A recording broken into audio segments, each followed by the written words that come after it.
Welcome again to my channel. And for today, simple lang yung gagawin kong ulam namin. Ito, mag-ano ako ng carbonara. The original one, carbonara. So, ito, nagpakulo na ako ng tubig. And I'm gonna put this one. Papakuluan ko yung pasta. So, ayan, pinakuloan ko na yung pasta, yung spaghetti. And then, ito yung ingredients ko.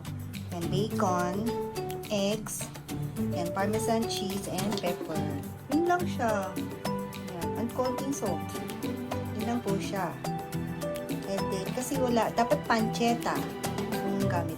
Since wala akong pakitang pancetta, so bacon na lang siya. And parmesan cheese. Dapat pecorino cheese din.